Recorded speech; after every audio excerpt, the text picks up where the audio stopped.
Lá começamos a nossa leitura, mais uma leitura do livro do Bert Helling, Meu Trabalho, Minha Vida, é uma biografia dele. Essa leitura não é para causar polêmica, né? Acho que eu sempre falo isso, mas é para que a gente possa compreender o olhar do Bert, né? Do Bert Helling, um olhar sistêmico, e desse grande filósofo, da onde as constelações têm se adentrado no mundo inteiro, né? É isso. Nós paramos no capítulo 20. Hoje é a 14ª leitura. Nós vamos falar hoje sobre a carta aberta, a segunda carta aberta. Quer complementar com alguma coisa, Martinha? Na realidade, no último capítulo que nós lemos, ele foi duramente criticado pela associação sistêmica, não foi? Era uma associação que o Sim. excluía e Uhum. da qual ele nunca fez parte, então ele ficou meio que sem entender por como ele foi excluído de algo da qual ele nunca foi membro. Então, ele não se deu o trabalho ele preferiu o silêncio, mas algumas pessoas se manifestaram em nome dele, né? Então, mencionou duas cartas, uma carta a gente leu no final da última leitura e hoje a gente começa com a segunda leitura, com a segunda carta. É isso. Vamos lá.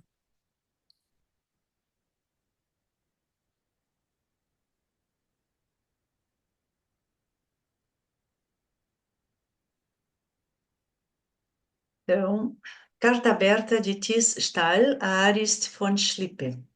Quickborn, 6 de setembro de 2004. Olá, Arist. Falamos ao telefone sobre minhas observações críticas à sua carta aberta. Se trata da carta aberta de Arist von Schlippe a Bertin Hellinger de 2 de maio de 2004. Em seguida, revisei minhas formulações, uma vez que em sua primeira versão você teve a impressão de que eram didáticas e um pouco arrogantes. Antes desse telefonema, em minha crítica, eu considerava sua carta essencialmente incoerente e pretensiosa. Porém, após a nossa conversa, penso que didático e talvez não arrogante, mas eventualmente presunçoso ou vaidoso não sejam designações apropriadas ao estilo do meu texto, e sim aquele em que você se dirige a Bert Hellinger em sua carta. Se isso se confirmar, terei permanecido exatamente no modelo que quis criticar em sua carta. Não obstante, assumo o risco de tornar pública minha crítica à sua carta, pois, embora eu não conheça o trabalho de Hellinger nem o dos membros de sua sociedade sistêmica o suficiente para poder ou querer validar ou assinar sua Declaração de Potsdam, posso dizer claramente que não acho correto o modo como você o critica em sua carta aberta. Você diz que o principal assunto dessa carta era uma clara rejeição aberta. Apesar do acréscimo de clara, você emprega o conceito de rejeição de maneira vaga. Ao longo de toda a carta não fica claro qual o conteúdo concreto de sua rejeição. Você se recusa a convidá-lo a visitá-lo de novo em sua casa, ou a tornar a conversar com ele, ou a convidá-lo para um congresso, ou suspende a participação dele em seu manual, ou se trata mais de uma rejeição profilática, caso Hellinger queira ser aceito como membro de honra na sociedade sistêmica, da qual você fala explicitamente como diretor? Ou seria uma espécie de aviso, deixando claro que novos membros têm de se afastar por escrito de Hellinger, caso queiram ser aceitos como membros dessa sociedade? Ou seria o cancelamento de uma proteção pessoal especial que você talvez tenha concedido a ele até agora em relação a colegas, estudantes e membros da sociedade? No meu entendimento, a falta desse conteúdo torna a rejeição incoerente. Você diz que o defendeu contra críticas que viam em seus conceitos rizomas do pensamento fascista. Em seguida, retoma o tema do fascismo e lhe confere um lugar central em sua carta, inicialmente transmitido por meio de seu amigo israelense, que você apresenta como ser humano que, em razão de seu destino pessoal, é uma espécie de autoridade para dizer alguma coisa a respeito do tema velado do fascismo. Como você teria se enganado a respeito de Hellinger? Não conseguiu enxergar em seu trabalho com as vítimas do Holocausto algo que esse amigo havia percebido com muita perspicácia. O que exatamente teria sido, você deixa em aberto.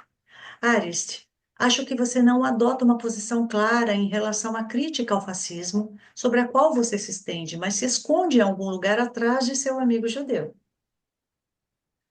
Em seguida, mais uma vez por meio de uma citação de seu amigo, você fala da arrogância de Hellinger. Você não se dá ao trabalho de usar aspas, por exemplo, dizendo meu amigo achou arrogante algo que percebeu no comportamento ou na conduta de Hellinger. Quando converso com conhecidos e colegas sobre sua carta, sempre ouço que muitos acharam corajosa. Porém, a mim pareceu que você quis esconder-se atrás de seu amigo. Nesse sentido, considero sua clara rejeição bastante imprecisa e um pouco covarde. Igualmente imprecisa para mim continua sendo sua opinião objetiva por trás de suas manifestações pretensiosas. Me enganei a seu respeito e, Bert, você foi longe demais. Que me soam não apenas didáticas, mas também repreensivas. Parecem-me mais uma falsa delimitação do que um claro posicionamento, uma ostensiva escapada pessoal e emocional, ainda no estágio da profunda indignação. Para mim, sua carta não pode ser lida como resultado bem refletido de uma longa discussão com uma figura extraordinária e importante para a história da psicoterapia e para a alma das pessoas, que, como o fenômeno Hellinger ou pessoa Bert, afeta posições relevantes da própria orientação terapêutica e aborda necessidades sociais insatisfeitas, de acordo com rituais que ordenam e promovem apoio e sentido com clareza e uma condução vigorosa. Em todo caso, não se vê em sua posição uma integração, uma revogação real e dialética de premissas e procedimentos teoricamente ou até humanamente opostos. Falta algo construtivo, esclarecedor, que entusiasme e aponte para o futuro, como se pode ver nas constelações estruturais sistêmicas de Varga von Kibet e Spacher, cujas abordagens sintetizantes mostram que se podem evitar as restrições semânticas do estilo de Hellinger e, ao mesmo tempo, preservar seu procedimento. Além disso, Arist, conheço e estimo você há muito tempo, desde a época da Gestalt de Virginia Satir. Por isso, sua opinião me interessa. Acha fascista o que Bert faz e diz? Ou pouco refletido? Ou demasiado vaidoso e ou egoísta? Acha mesmo que Bert tem uma grande vontade de provocar algo que para muitos colegas é difícil de digerir, um prazer velado e até diabólico de fazer, ao modo de um guru? Um jogo anti-guru que incentiva seus atentos não alunos tanto quanto os deixa profundamente inseguros? Ou seria ele, para os sistêmicos, a personificação da tentação de entregar-se ao prazer da simplificação e de anúncios claros, tentação que tem de recusar ou até abjurar antes de sucumbirem totalmente a ela? Ou você acha que ele é um tagarela narcisista fascinado com a força de suas próprias ideias e que adora filosofar, de onde o cita quiesces na conclusão de sua carta? Ou você alguma vez pensou, como eu também, que ele talvez assuma algo por todos nós, sem perguntar e, portanto, de maneira um tanto arrogante? Por todos nós que talvez às vezes fiquemos bem felizes de que não haja túmulo, monumento, memorial, mausoléu, nem algo semelhante de Hitler, pois gostamos de utilizar essa lacuna, esse nada para nele projetar o fascista que reside em nós. Seria essa a razão pela qual nos sentimos incomodados com a mudança de Hellinger para a mencionada casa, que realmente existe? Ocupei-me dessas indagações, mas provavelmente meus esforços para chegar a uma posição clara ainda não estejam prontos para a publicação, assim como os seus também não estão. Gostaria muito de ler um estudo fundamentado a esse respeito, que partisse do ponto de vista realmente sistêmico e incluísse Bert Hellinger, você, eu, nós e nossos cenários, o sistêmico da constelação e o da programação neurolinguística, entre outros, bem como todos os nossos grandes e pequenos fascistas interiores e desconhecidos. Você diz que sua rejeição se refere a toda forma de descrição absoluta e totalitária na qual você vê Hellinger cada vez mais envolvido. Cômodo, é você quem vejo, espero que temporariamente, envolvido em um pensamento e em um julgamento não sistêmicos. Para um todo sistematicamente interligado, do qual você, eu e todos nós participamos em nossa sociedade, estar envolvido em alguma coisa é uma descrição sintomática, nem um pouco sistêmica. De que maneira produzimos o que depois percebemos como se fosse algo que pode ser observado isoladamente, como um objeto ou um evento da natureza, no qual as pessoas se envolvem? Com as críticas imaturas a Hellinger, não estaríamos construindo, por exemplo, esse algo no qual nos envolvemos junto com ele? Também sua declaração, abre aspas, Bert, você foi longe demais, fecha aspas, inserida em uma vaga ameaça de suspensão em relação a uma associação que não ficou clara ao longo da carta, não me parece exatamente uma descrição secundária da realidade, por querer anular muitas coisas. A quem interessa o que alguém faz exatamente em determinado contexto, de que maneira e até que ponto? Pautado em quais critérios e com base em qual poder de julgamento estabelecido por quem e como, ou de que modo por si mesmo. Sua própria declaração é uma breve descrição absoluta e totalitária, como se tivesse a competência para desenvolver de maneira totalitária, fundamentalista, a supressão, a cisão e a exclusão. Considero muito problemática sua declaração, abre aspas, uma dinâmica de cisão partindo de você, Bert, fecha aspas. Uma dinâmica sistemática que parte unilateralmente de um elemento do sistema? Da autoria de um sistêmico veterano, mas pessoalmente envolvido, isso poderia ser visto como uma verdadeira pérola estilística. Contudo, quanto mais reflito sobre essa breve observação secundária em sua carta, citada não a partir de um caloroso debate em uma reunião informal de sistêmicos, mas a partir de um comunicado oficial do presidente da Sociedade Sistêmica, tanto mais ela me parece um exemplo justamente para o tipo de negligência em pequena escala de que você acusa Berta em larga escala, de maneira muito indireta, mas clara. Por acaso você estaria querendo dizer que Hellinger é para o cenário sistêmico algo como um elemento desagregador? Como um pomo de discórdia, no qual é preciso livrar-se antes que ele polarize a unidade do cenário sistêmico, jurada por você, mas vagamente definida? Alguém que tem que ser excluído antes que cause danos à sociedade dos sistêmicos eleitos?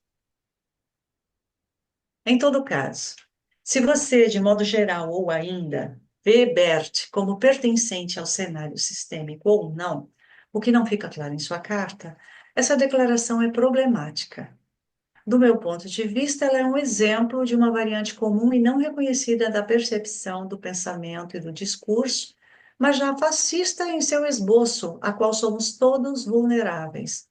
A percepção, justamente não sistêmica, de algo linear que causa uma adversidade vista como ameaçadora para a própria comunidade, é articulada como a atribuição de uma culpa parcial a um causador. Essa percepção viria acompanhada de uma recusa ao diálogo e ao pertencimento e, frequentemente, de uma exclusão real, cuja pior forma foi produzida pelo fascismo alemão e que você acusa Bert de utilizar de maneira inadequada.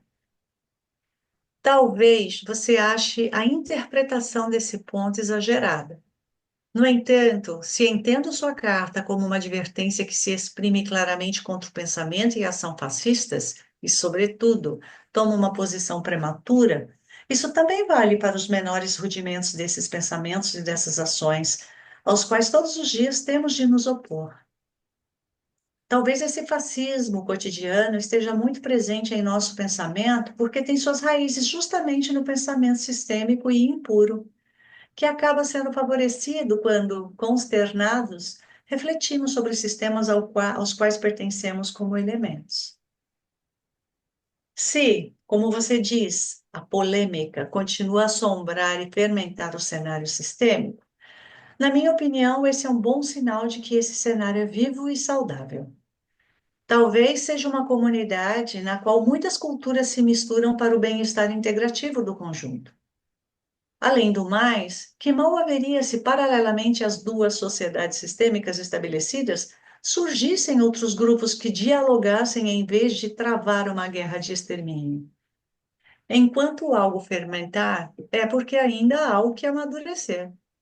Talvez um espírito sistêmico totalmente novo, a partir do qual já não sejam escritas críticas a Hellinger, que produzem mais daquilo que fingem combater. Também acho sua carta um tanto megalomaníaca. Que espécie de filósofo esclarecido ou homem sábio é você para dizer a Hellinger que ele teria agido melhor se tivesse ficado calado? Mesmo que você tivesse usado a sentença, se tivesses ficado calado, terias permanecido filósofo. Em tom de brincadeira e conciliação, eu ainda veria como presunçosa, pois você se dirige a alguém da geração de nossos pais. Uma inversão de ordem, né, Lilia? Aham, grande, né? Então, estamos falando da filosofia sistêmica, né? Sim.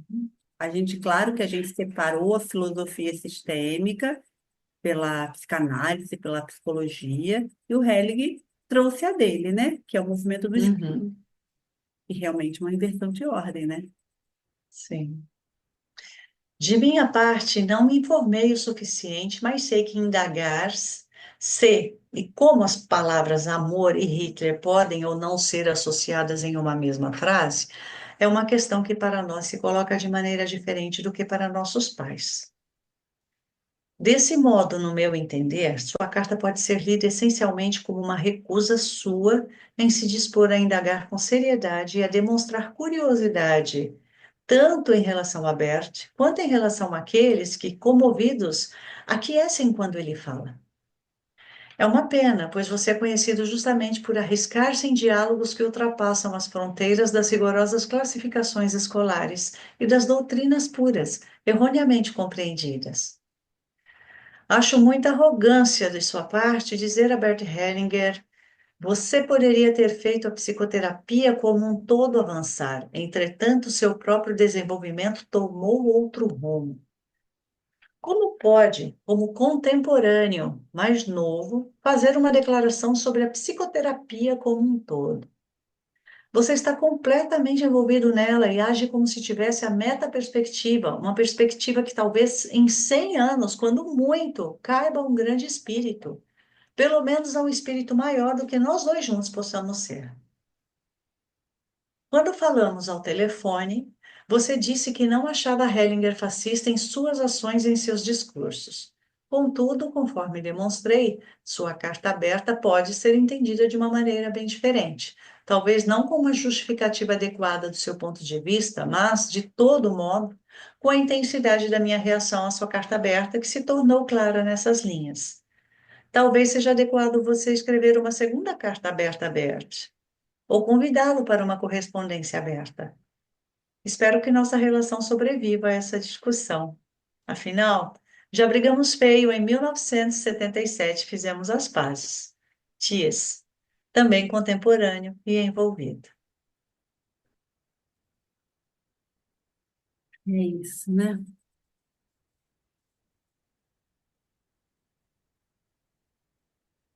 A psicoterapeuta judia Yasmin Gui, que com seu marido organizara meu seminário em Tel Aviv, também esclareceu em uma carta ao canal de televisão ARD.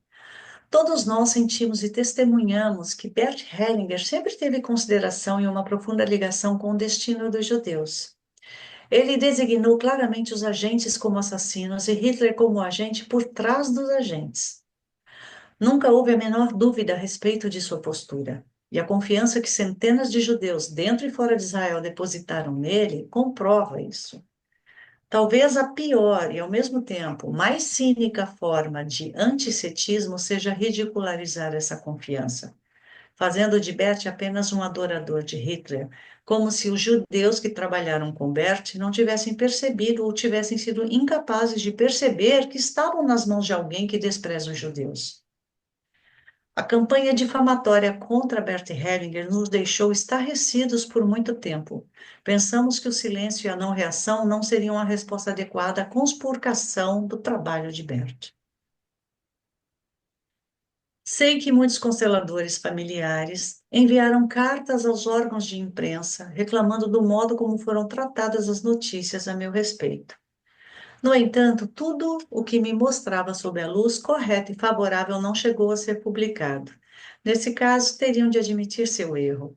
Em vez disso, continuaram a cometê-lo até agora. Também foi o que aconteceu com Arist von Schlieper.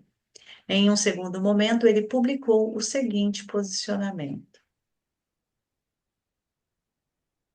Só vou ligar o ar aqui, só um segundinho, por favor.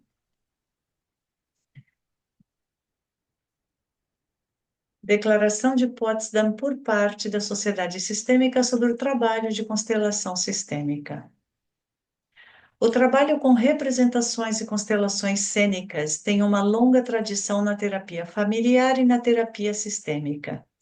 Entre outras coisas, tem suas raízes nas técnicas terapêuticas, tal como foram desenvolvidas no trabalho de escultura familiar ou no psicodrama.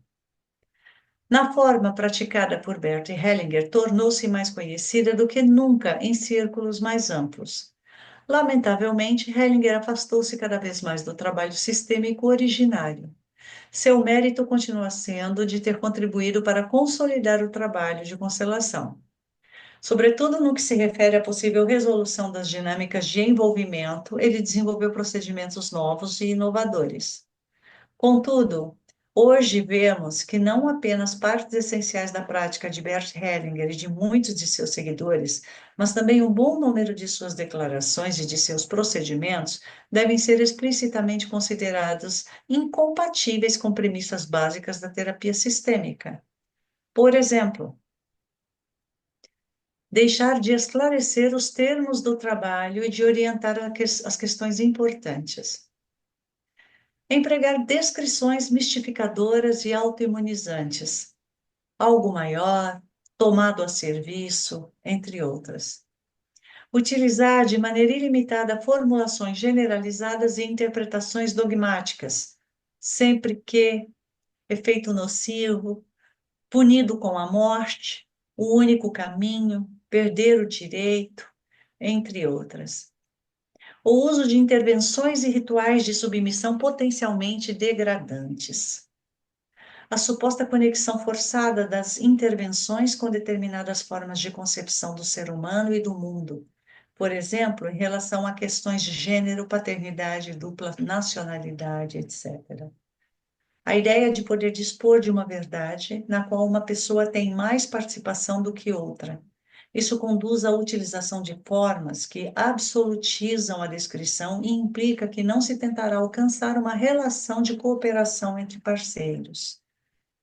Nós, ao contrário, nos reportamos a muitos exemplos de diferenciações do trabalho de constelação que são postos em práticas no âmbito de uma compreensão sistêmico-construtivista da terapia e levam em conta uma relação terapêutica sustentável e responsável. Entendemos esses exemplos e essas diferenciações como tentativas construtivas de continuar a desenvolver esse instrumento terapêutico já comprovado e de submetê-lo cada vez mais a análises científicas. Nesse sentido, também lutamos contra a crítica indiferenciada a essa forma de prática. O trabalho de constelação, além de Hellinger, deveria continuar a ser desenvolvido como instrumento terapêutico, mas atualmente a estreita ligação ao seu nome já não pode ser mantida. Julho de 2004. Com esse texto, mais uma vez quiseram demonstrar que eu teria pretendido vincular meu trabalho à terapia familiar sistêmica, o que não é verdade. Centenas de psicoterapeutas assinaram a Declaração de Potsdam, muitos dos quais praticavam minha constelação familiar. Assim, essa declaração demonstrava de maneira bastante surpreendente o efeito da consciência pessoal descrita por mim, que quer preservar a todo custo o pertencimento ao próprio grupo. Não me manifestei a respeito das acusações e afirmações. Minha esposa Sophie me pressionou a proceder judicialmente contra elas. No entanto, na época eu não quis fazer isso. Hoje, depois que pude observar por longos anos os efeitos dessa campanha difamatória, tenho outra opinião. Tão logo alguém se expressa a meu respeito dessa maneira, transmito a questão a meus advogados e deixo que iniciem as etapas jurídicas correspondentes. Foi o que aconteceu em 2018, quando em um livro para psicoterapeutas não apenas escreveram a meu respeito com o tom habitual, como também me deram por morto 2 vezes na mesma página. Isso mostra a qualidade do conteúdo dessas manifestações. Na época, publiquei apenas um posicionamento de outro tipo que exponho a seguir. Os inimigos. Como lidar com os próprios inimigos, tanto os levianos quanto os sérios? Seja qual for a intenção deles, a primeira coisa a fazer é respeitá-los. Afinal, não sabemos a quem servem. Por isso, respeito o esforço que dedicam ao discurso, à escrita e à ação, e respeito sua preocupação comigo, com os outros e com o todo maior. Reconheço que desse modo servem ao todo maior e nele também a mim e a muitos outros. De fato, sem resistência externa, nada do que é vivo e significativamente humano pode desenvolver-se. Apenas graças à resistência externa é que o indivíduo consegue diferenciar-se, inserir-se em algo maior e encontrar sua força e a percepção do que realmente é possível nos limites que lhe foram impostos externamente. Com efeito, aquilo que já não pode ampliar-se tende a se condensar. Em vez de ganhar em altura e largura, ganha em profundidade. O segundo ponto é que, ao se oporem a mim, meus inimigos também acabam encontrando com mais facilidade o que lhes é próprio. Desse modo, estimulam mais o todo do que se concordassem comigo ou até me seguissem, negando sua própria particularidade.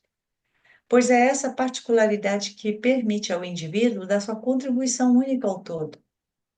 Com o passar do tempo, a hostilidade deixa de existir para quem alcança essa etapa, pois a particularidade dos outros já não pode ameaçá-lo, e ele tampouco sentirá o ímpeto de adequá-la à sua imagem. Quem encontrou o que lhe é próprio tem uma ligação tranquila com tudo que é tolerante, e é tolerante em relação à hostilidade alheia. Espera até que essa hostilidade se dissolva na relação com a particularidade de cada um. Contudo, também é preciso considerar que, devido à sua hostilidade, alguns negligenciam ou perdem o que lhes é próprio.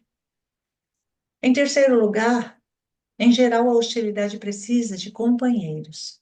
Ganha por força, ganha força por meio da quantidade e da fidelidade daqueles que nela se aliam contra alguma coisa. Porém, desse modo também fortalecem os seguidores daqueles aos quais se opõem. Quando os seguidores se esfacelam, também se esfacela a força, tanto do lado daqueles que são combatidos, quanto do próprio lado. Sem seguidores, os líderes de ambos os lados ficam por conta própria. Somente então se revela o lugar em que se encontra a força maior. O que permite reconhecer a força maior? Ela se mostra naquilo que perdura, pois apenas isso foi e é essencial. A campanha difamatória conduzida Perfeito. contra mim Essa em frase, perfeito. Eu vou fotografar e vou guardar isso aqui. Engraçado é que eu estou postando. ela se mostra, a força maior se mostra naquilo que perdura. Só isso pode ser o essencial, né? Fantástico isso. É. Ou seja, em todo conflito, o tempo vai mostrar, né? Vai. A campanha difamatória conduzida contra mim em diversos níveis de conteúdo causou efeitos devastadores ao meu trabalho na Alemanha. Centros educacionais para adultos e outras instituições que ofereciam constelações familiares, segundo Hellinger, as retiraram de sua programação. Comunicou-se aos consteladores que as constelações, segundo Hellinger, já não eram bem-vindas. O que eles fizeram a partir de então? Continuaram o trabalho, mas com outra designação. A Sociedade Alemã de Terapia Sistêmica, Conselho e Terapia Familiar também se distanciou de mim e, em fevereiro de 2003, declarou em um parecer sobre o tema Constelações Familiares, abre aspas, Por essa razão, a presidência da DGSF espera que os terapeutas e conselheiros sistêmicos tratem de maneira crítica os procedimentos e comportamentos de Bert Hellinger, desconsiderando-os, e que os renomados praticantes das constelações familiares tenham a capacidade de se emanciparem de Bert Hellinger. Fecha aspas. Depois disso, nunca mais vi nem ouvi qualquer coisa dos membros da Sociedade Alemã de Constelações Familiares Sistêmicas, a tal DGFS, fundada em 2004 e da qual eu não participava. No entanto, essa sociedade surgiu a partir da Associação Internacional para Soluções Sistêmicas, segundo Bert Hellinger, IAG, iniciada por mim em 1996. Contudo, uma busca por meu nome na descrição das funções da DGFS não obtém nenhum resultado. A perda da minha reputação entre a ampla população alemã foi dramática. Chegou a tal ponto que o prefeito de Bischofswiesen me advertiu, abre aspas, se continuar assim, ninguém mais aqui vai lhe vender nem mesmo um pão, fecha aspas. As notícias negativas na mídia fizeram com que as constelações familiares, segundo Hellinger, e minha pessoa passassem a ser vistos com a máxima desconfiança e muitas vezes também com repúdio. Desse modo, meu trabalho na Alemanha quase foi paralisado, apesar dos cerca de 2.000 terapeutas que ofereciam uma constelação familiar desenvolvida por mim, porém evitando citar meu nome. Por isso, decidi expandir minha atividade no exterior. Quem veio em meu socorro e me arranjou mais contatos? Apenas meus amigos judeus, como o empresário nova-iorquino Peter Scott e muitos que partilhavam das mesmas ideias. Um fato bastante conclusivo para a afirmação de que eu simpatizava com os nazistas. Tem comentários depois disso, né? Sem comentário. Capítulo 21. A nova constelação familiar. Partindo de minhas experiências e de meus conhecimentos sobre a reconciliação de vítimas e malfeitores nas constelações familiares, desenvolvi com Sophie a chamada Nova Constelação Familiar. Ela teve início em 2008, depois que participei mais de 6 vezes dos seminários de energia Cosmic Power, realizados por minha esposa. Neles, uma nova dimensão se abriu para mim. Porém, antes de entrar nos detalhes, eu gostaria de falar um pouco mais sobre o que eu chamo de espírito. Falo dele no sentido de um poder superior que deve ser visto como a causa de tudo. Esse espírito também se revela nos movimentos de nosso corpo e de nossa alma. Isso se mostra quando, em uma constelação familiar, os representantes de repente sentem o mesmo que as pessoas que representam, sem ter informações sobre elas. O que há de novo na nova constelação familiar? Ao contrário da clássica, na nova, raras vezes se pergunta aos representantes o que estão sentindo. Em vez da família inteira, geralmente apenas um representante é constelado para o cliente. No entanto, é importante que esse representante que nada sabe sobre o cliente se entregue sozinho ao movimento interior, na maneira como o recebe interior e exteriormente. Já não se fazem perguntas a respeito dos sentimentos, das expectativas e dos medos. A constelação não é orientada para um objetivo previamente dado pelo cliente, ao qual o condutor da constelação busca atender. Tudo é consagrado aos movimentos sentidos pelo constelador, para além das concepções do problema e da solução, bem como da psicoterapia no sentido usual até o momento. De repente é revelado o que de fato se passa nos representantes quando se sentem movidos por outra força. Sentem-se como médiuns que são possuídos e conduzidos por outro poder. O condutor da constelação também acompanha esses movimentos, permitindo que seja tomado e dirigido por eles. A esse respeito, dou um exemplo. Quando o representante do cliente se entrega aos movimentos do espírito, às vezes não consegue impedir que o seu olhar se volte para o chão. Pela experiência de muitas constelações, sabemos o que isso significa. Esse representante olha para um morto. Mais do que isso, é atraído por um morto. Para ser bastante claro, isso quer dizer que o cliente quer morrer. Desse modo, a dinâmica do que realmente se passa com o cliente vem à luz. O condutor da constelação intervém em conformidade com esse movimento. Ele escolhe um representante para esse morto e lhe pede para se deitar de costas no chão diante do primeiro representante, que também se entrega ao movimento interior. De repente, algo diferente e inesperado se revela. O representante do morto vira as costas para o primeiro representante e olha na direção oposta. Isso significa que, em vez de o representante do outro olhar para ele, ele olha para outra pessoa. Mais uma vez, algo inesperado vem à luz, sem que uma palavra seja dita. Não é o cliente que se sente atraído por esse morto, mas outra pessoa. Desse modo, o condutor da constelação escolhe outro representante e o coloca no campo de visão do morto. De repente, eles se viram um para o outro e o representante do cliente respira, aliviado. O que se revela aí?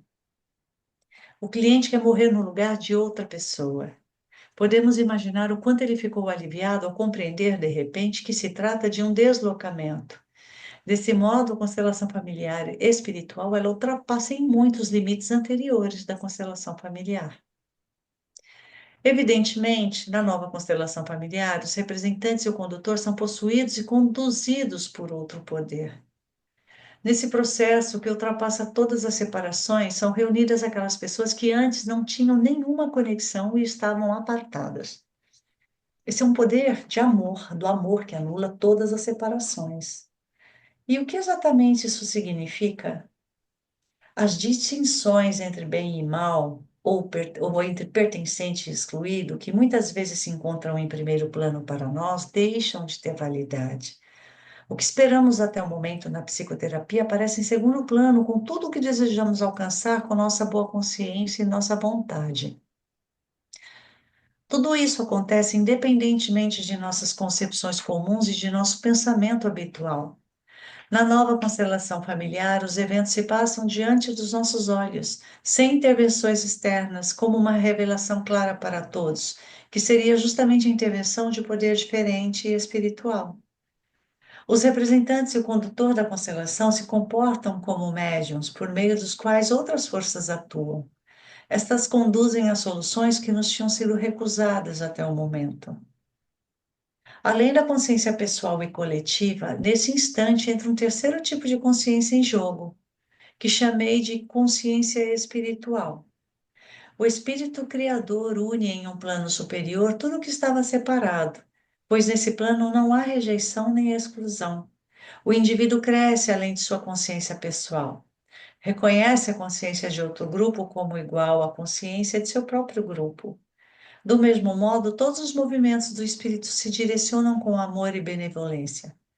As distinções entre bem e mal, melhor e pior, são superadas. Ao mesmo tempo, a consciência espiritual impede que se despreze os limites da consciência coletiva, pois destina igualmente a todos. Percebemos a consciência espiritual ruim como um bloqueio, uma inquietação interior e uma fraqueza. É o que acontece quando excluímos alguém de nosso afeto e de nossa benevolência. Deixamos de estar em sintonia com o movimento do espírito e nos sentimos abandonados, interiormente vazios e entregues a uma falta de sentido ameaçadora. No entanto, por sua vez, esse efeito da consciência espiritual ruim reconduz a harmonia com os movimentos do espírito. Voltamos a ter paz no amor e na atenção por todas as coisas, tais como elas são. Escrevi sobre o efeito da consciência espiritual em uma história. O fio condutor.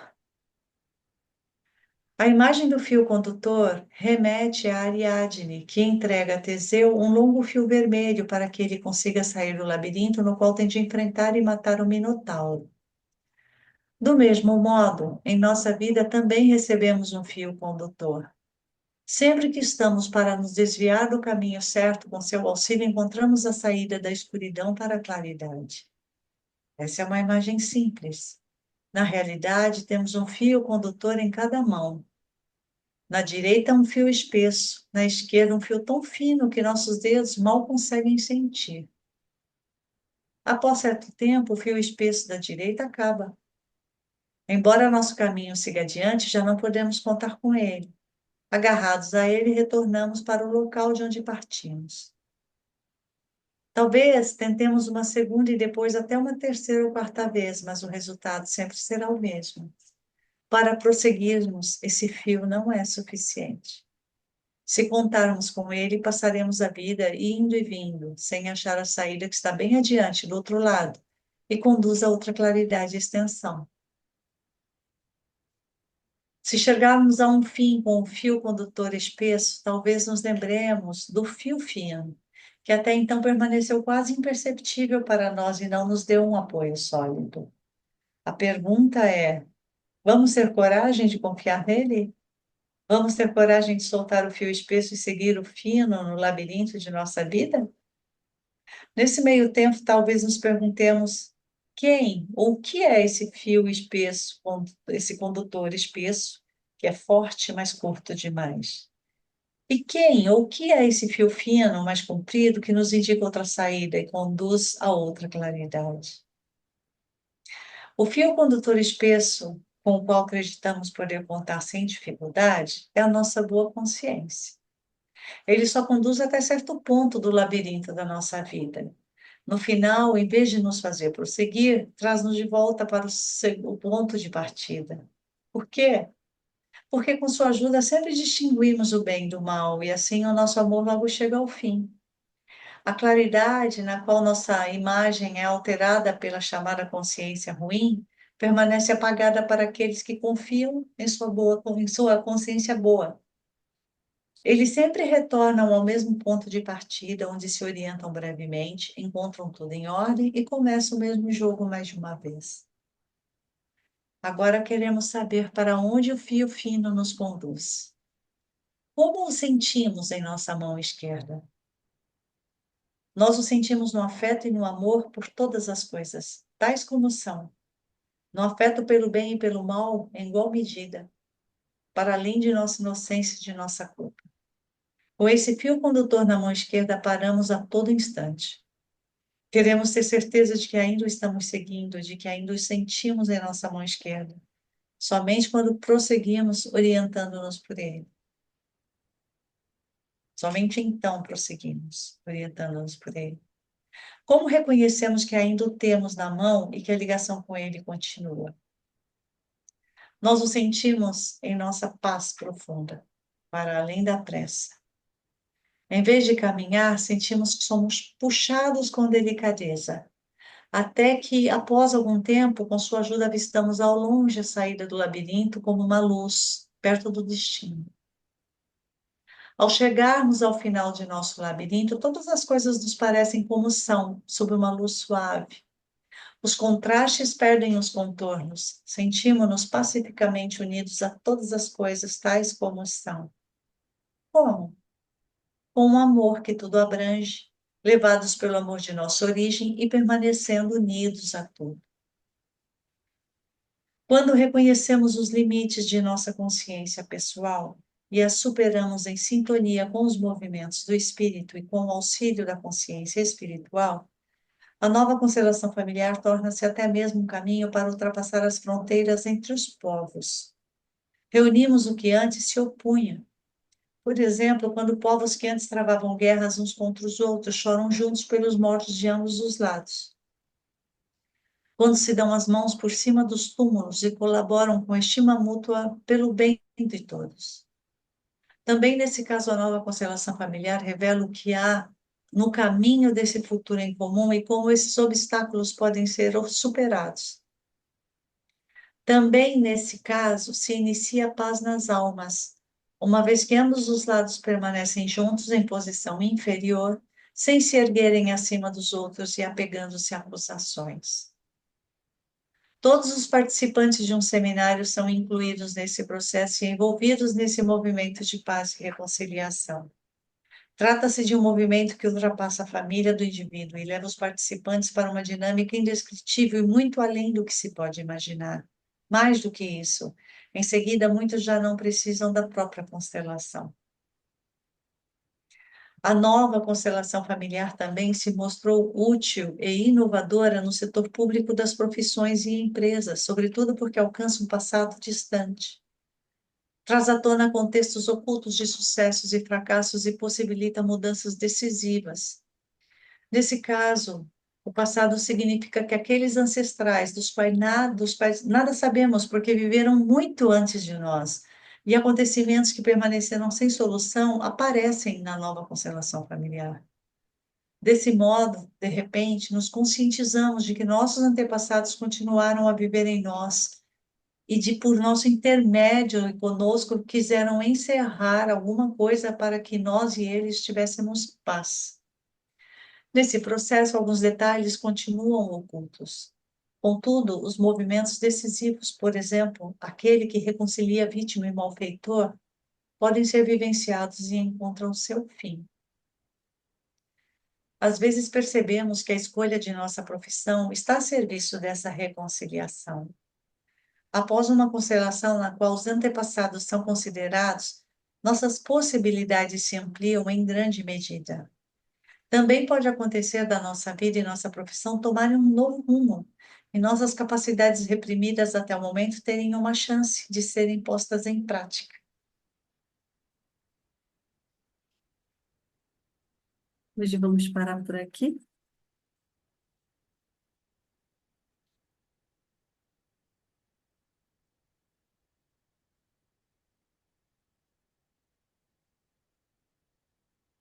Bastante reflexão. Hum, Terminamos a nossa leitura por aqui. Você quer falar alguma coisinha, Marta? Não, Também não. silêncio. Terminamos assim a nossa leitura.